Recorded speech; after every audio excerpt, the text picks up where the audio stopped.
কুষ্টিয়াতে এসে অনেক চমৎকার একটা জিনিস লক্ষ্য করলাম। এই যে আপনারা যেটি দেখতে পাচ্ছেন, এটিকে আমরা ঠাকুরগাঁয়ের আঞ্চলিক ভাষায় মুঠিয়া বলি, মুঠো বলি, ঘষি বলি।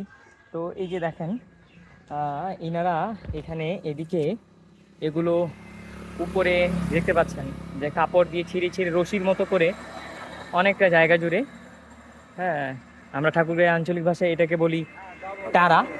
তো এটা লম্বা করে অনেকগুলো একসাথে ঝুলিয়ে রেখেছেন। এইটা করাতে একটা সুবিধা হলো কি, বিষয়টা আমার কাছে সত্যি অনেক চমৎকার লেগেছে।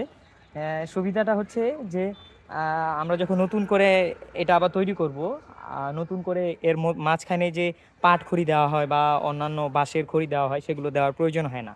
এগুলো যখন শুকাবে তখন এই যে দেখেন, এগুলো হাত দিয়ে ছেড়ে নেওয়া যাবে। দেখেন, সত্যি চমৎকার লাগলো। কারণ এই আমি যদি এখানে সরাসরি না আসতাম, এই জিনিসটা আমার চোখে যদি না পড়তো, তাহলে এই আইডিয়াটা আমার মাথায় বা আমাদের মাথায় সচরাচর কিন্তু আসতো না।